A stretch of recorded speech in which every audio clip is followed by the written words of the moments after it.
Hi, good afternoon, everyone. My name is Priya Meena. I have secured AIR 833 this year in UPSC CSE examination. And first of all, I would like to thank UPSC Time for giving me this opportunity and this platform to share my strategy and my journey. So I'll start with the session right now. So, firstly, a brief introduction about myself. As I mentioned, my name is Priya Meena, and this was my sixth attempt at UPSC. I have previously given three interviews in my second, fourth, and this was my sixth attempt. And I could not clear prelims in my first, third, and fifth attempt. So, it has been a long journey of 7 years. And so I would like to focus on prelim strategy, and then I'll tell about what were the learnings when I couldn't clear prelims. Then after that, we'll go on to the sources which I referred for prelims and mains both. And finally, we'll look into the personality test aspects. Further, we'll also look into how we should handle stress and anxiety during this preparation. And in the end, I would also talk about Plan B because I'm already working in RBI as a Grade B manager. So we'll focus on that as well, that why Plan B is important and when should we start preparing for Plan B. Okay. So I am a chemical engineering graduate, dual degree from IIT Delhi. Then post that, I worked for around 1 year in a software developing company as a full stack developer. I took that job because I wanted to fund my own education. I wanted to fund my UPSC preparation on my own. So that was my aim while doing that job. Further, from 2019, I started giving my UPSC attempt. And in my first attempt, I could not clear prelims. I missed the prelims by 2 marks. But the learning which I took from that attempt was that my basic sources were not very well covered in that attempt. I had mostly focused on the current affairs parts. Secondly, my mains preparation was also not very great at that time, and that I got to know in my 2020 attempt when I could clear prelims, but was short of a lot many marks in my mains, GS and sociology. Then in 2020, that was my second attempt. Usme I could clear the prelims and I reached till the interview stage. However, I missed the final list by 11 marks. The learnings which I got from my second attempt, reaching interview my second attempt was a great thing, but the learning which I got was that I could not finish my papers. My GS papers were not finished. I literally left many pages in my GS answers. So 100 marks ka GS I couldn't attempt. And sociology also, I had done just the surface level ka preparation. So that was a learning that my preparation was not very great. Okay, I'll speak in Hindi. Then, but at that time, उस समय मुझे interview में काफी अच्छा score मिला था 180 and इस वजह से जो मेरा फाइनल मिस हुआ था वो 10 मार्क्स का ही था. तो मुझे लगा था next attempt that will be my 2021 attempt, उसमें मैं बहुत अच्छा परफॉर्म कर पाऊंगी. तो मैंने फिर से प्रीलिम्स दिया. बट इस बार जो था प्रीलिम्स वो 2020 के रिजल्ट के जस्ट 15 दिन बाद ही था प्रीलिम्स. और उस टाइम मैं इतने लो फेज में थी, my mental health was not great, I couldn't study well and during examination hall मैं बहुत कॉन्फिडेंट नहीं थी अपने आप को लेके. So I couldn't clear prelims at that time. My medium was English throughout the preparation.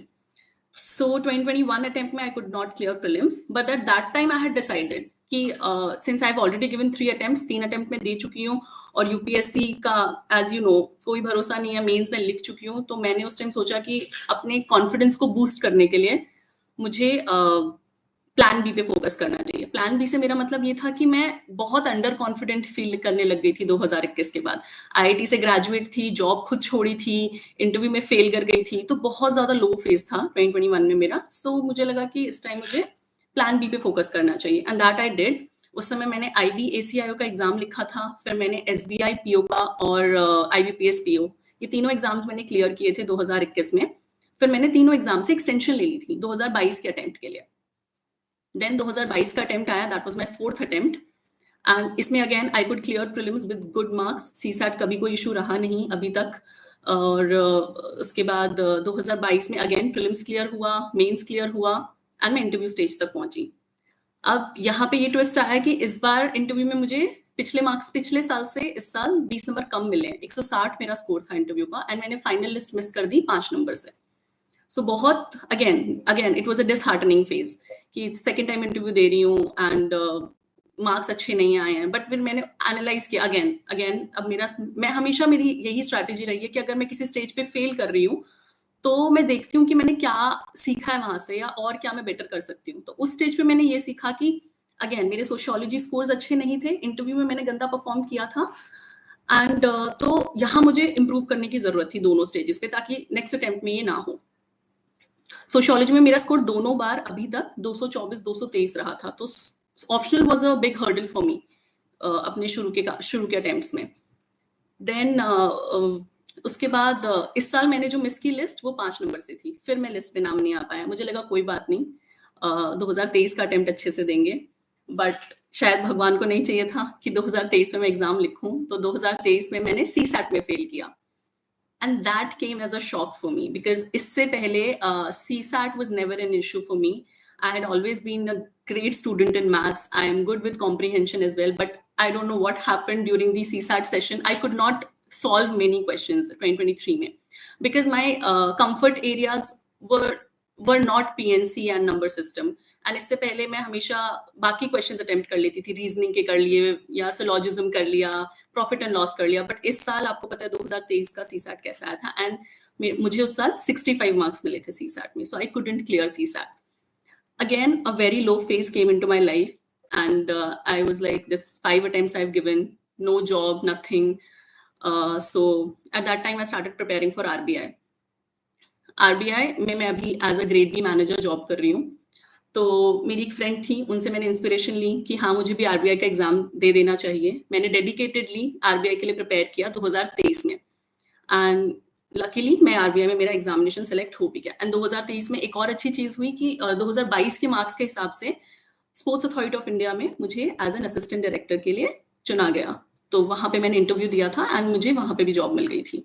तो 6 महीना मैंने स्पोर्ट्स अथॉरिटी ऑफ इंडिया में जॉब किया एंड उसके बाद क्योंकि मैं RBI में सिलेक्ट हो गई थी तो मैंने RBI में अपना जॉब कंटिन्यू किया from April 2024 and I am still working in RBI. सो जो मेरा ये लास्ट अटेम्प्ट था, जो मेरा लेटेस्ट अटेम्प्ट था 2024 वाला जिसमें मैंने रैंक प्राप्त की है 833, ये मैंने फुल टाइम किया था विद माय जॉब. सो अब मैं आप लोगों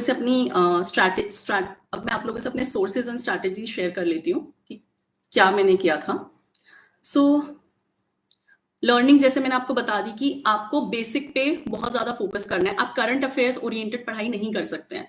मेरे को फर्स्ट अटेम्प्ट में लगा था कि करंट अफेयर्स ओरिएंटेड मैं अपना करंट अफेयर स्ट्रॉन्ग रखूंगी और एग्जाम हो जाएगा, बट ऐसा नहीं होता है. आपको अपनी बेसिक बुक्स, बेसिक नॉलेज आपकी बहुत अच्छे से होनी चाहिए. सेकेंडली, काम माइंड बहुत जरूरी है. प्रीलिम्स एग्जामिनेशन में आपके सामने आंसर होता है, बट अगर आप हड़बड़ा रहे हैं या आपको खुद पे कॉन्फिडेंस नहीं है या आपको लग रहा है मैंने तो अच्छे से प्रिपरेशन नहीं की या मैंने एक्स अमाउंट ऑफ मार्क्स नहीं दिए हैं या PYQs अच्छे से नहीं किए हैं, तो ट्रस्ट मी आप एग्जाम में अच्छा परफॉर्म नहीं कर पाएंगे. तो आप मेहनत कीजिए एग्जाम वाले दिन तक एंड भरोसा रखिए उस मेहनत पर कि करेंगे आप अच्छा. नेक्स्ट, एवरी अटेम्प्ट को हमें फर्स्ट और फ्रेश अटेम्प्ट की तरह लेना चाहिए. ये गलती मैंने अपने चौथे अटेम्प्ट में की थी 2022 में, जब मुझे लगता था कि मैं 4 अटेम्प्ट दे चुकी हूँ और बहुत बैगेज मैंने खुद के दिमाग में ले लिया था. तो वो हमें नहीं करना है. फ्रेश अटेम्प्ट की तरह इसलिए भी देखना है, जैसे CSAT था, मैं हमेशा कभी CSAT प्रिपेयर नहीं करती थी क्योंकि मुझे लगता था CSAT is a very comfortable space for me.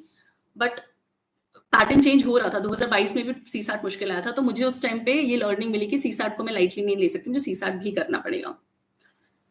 Then prelims के 1-1.5 महीना पहले आप लोगों को फुल लेंथ प्रैक्टिस कर लेनी स्टार्ट कर देनी चाहिए. आप किसी भी एक कोचिंग का सेक्शनल कर लीजिए. मैं वो ज्यादातर विजन IAS का किया करती थी. एंड अगेन नेक्स्ट आपको करना है अलग अलग कोचिंग से आप फुल लेंथ करें, क्योंकि अगर आप एक ही कोचिंग का फुल लेंथ करने लगेंगे ना, तो उससे ये होगा कि आपका माइंडसेट उसी हिसाब से काम करने लगेगा. और हमें वहां पे कोचिंग का आंसर सॉल्व नहीं करना है, हमें UPSC का क्वेश्चन पेपर सॉल्व करना है. तो मेरा ये अटेम्प्ट रहता था कि मैं ज्यादा से ज्यादा डिफरेंट कोचिंग के पेपर कर सकूं. उससे क्या होता था कि आपके एरियाज भी अलग अलग कवर हो जाते थे, डिफिकल्टी लेवल भी अलग अलग आपको पता चलता था. एंड अगर आप ऑल इंडिया मॉक्स देंगे फ्री वाले अवेलेबल, तो उससे आपको भी पता चल जाता है आप कहाँ स्टैंड कर रहे हैं. तो वो चीजें जरूरी हैं. CSAT का जैसे मैंने आपको बताया, आप फ्री सोर्सेज से CSAT कर सकते हैं प्रिपेयर. देन सेकेंड, सो ये है हमारा कि अप्रोच क्या रहनी चाहिए प्रीलिम्स के लिए हमारी. अब हम सोर्सेज पे आते हैं. पहला वुड बी न्यूज़पेपर. न्यूज़पेपर आपको बहुत डिलीजेंटली पढ़ाई करनी है न्यूज़पेपर से. इसलिए जरूरी है क्योंकि न्यूज़पेपर आपको एक तो अवेयर सिटीजन बनाता है, बहुत जरूरी है, क्योंकि आप जब इंटरव्यू देंगे, जब आप मेंस का आंसर लिखेंगे, तो आपको पता होना चाहिए कि मल्टी डायमेंशन जो हम बात करते हैं वो कहाँ से अंडरस्टैंडिंग आएगी, वो आपकी न्यूज़पेपर से ही आएगी। सेकेंडली प्रीलिम्स में वो इसलिए हेल्प करता है क्योंकि बहुत टॉपिक्स हैं जो बार बार रिपीट होंगे।